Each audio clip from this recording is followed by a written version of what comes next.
Hey there, YouTube friends and photographers. Just got myself some new equipment, a boom for my mic and a webcam, and I thought I would do a little Lightroom tutorial to test it out. So let's take a look. Here's my new webcam. I'm not sure you really would have missed my smiling face before, but it'll work and we can do that and show you that. So let's go back, let's dive right into it. What I want to show you in Lightroom, if I can get back, there's my desktop, is I wanted to do a very quick demonstration on how to use the range masking tool in Lightroom. This is a fairly recent addition that they added to some of the newer versions of the program. And so it's quite powerful. It doesn't quite rival Photoshop, but it comes pretty close for something that you wouldn't normally be able to do. So let's take a look and see here. We'll go to this, and this is a photo that I took down at the little city of Rocks. The day we were there, it was very rainy, and the sky was practically just white as you see it. And to be able to expose for the rocks and the sky in the same shot was very difficult. But what's nice is this particular shot, even though you see all this white up in here, and you see on the histogram over here that this is all that there, very little of it, if I hover the highlight control, that's the part that's totally blown out. And I think we can even still help that a little bit. So let's show you how we're going to do this with the range masking tool. I'm going to get that out of the way, and I'm going to turn this back off, and there's our original photograph. So let's do what we would normally do right out of the chute for this particular photograph. And my workflow is I usually will click the auto button and see what that does. And if you look up here, we're starting to bring back a little bit of the sky detail that was there, but there's a lot more. So let's get into how we do that. The other things I would do in this photo is I would probably bring down my highlights all the way for this particular sky, and I'd bring my shadows up quite a bit more than auto did. I think it looks good about there for the rocks. I'd set my white point, and I hold down the shift key, double click the word whites, then I hold down the shift key and double click the word blacks, and that sets my black and white point. Now is when we get into the magic of the range mask tool. What we would normally do if we were out photographing this and we had a graduated ND filter is we'd put it on the camera and we'd be able to drag it down here. But the problem with a graduated ND, the real kind that you put on your camera, is it's going to put a straight line and graduate from the darkest at the top to darker at the bottom. Let me simulate that so you can see how that would be if that's what you used on your camera. Here we use the graduated filter. We come to the top and we drag this down, and you can see what it's doing.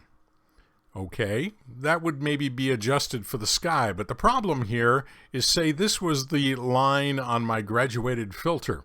What it's done is, yes, it's darkened the sky, but it's also darkened the rocks, and with a traditional ND filter, you'd have to live with that or change it later, maybe take 2 exposures, do different things. But let's show you the magic of the range masking tool in Photoshop. I'm going to come down here, and you'll notice it says range mask. Right now it's off. I'm going to turn it on.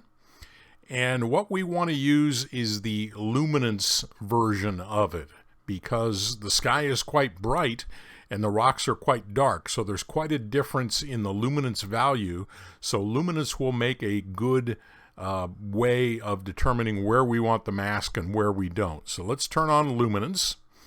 And now the other option it gives me is to show the Luminance Mask. So what I'm going to do is click that, and you can see this red area up here is where the mask is being applied, and down here not so much, if at all. So let's tweak our graduated filter a little bit, and then we're going to refine it so that we only use the sky.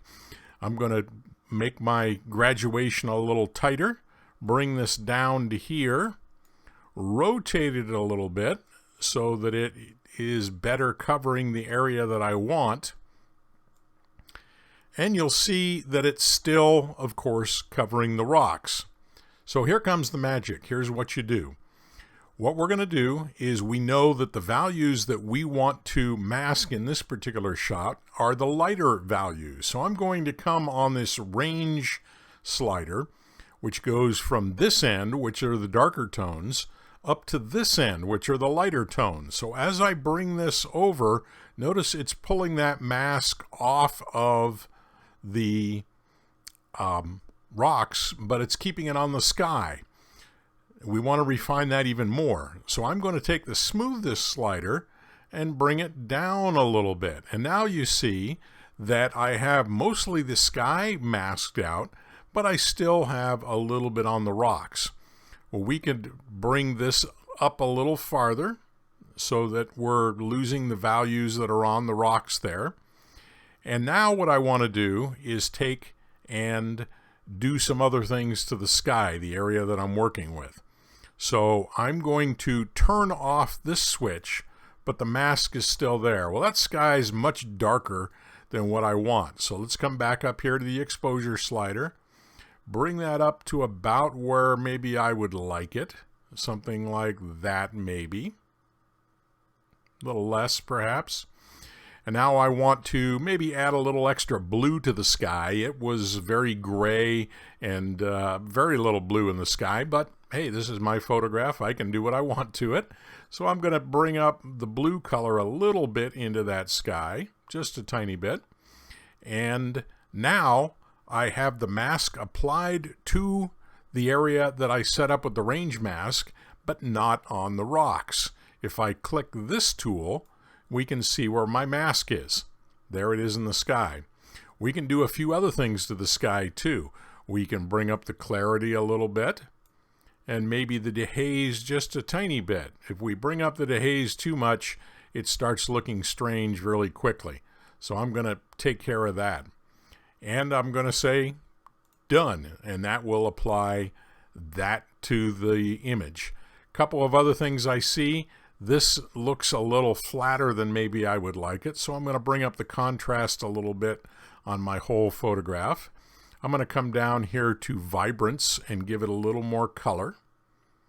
And I see two things that I have to fix because they're bugging me, and we'll wind up with those. The spot removal tool, I see two sensor spots. So if I click the spot removal tool, and then I come down here to visualize spots, there they are. There's one there, and there's one there. I think I need to clean my sensor. So what I'm going to do is make that a little smaller. I'm going to click on that spot, and it's going to pick another location and get rid of that.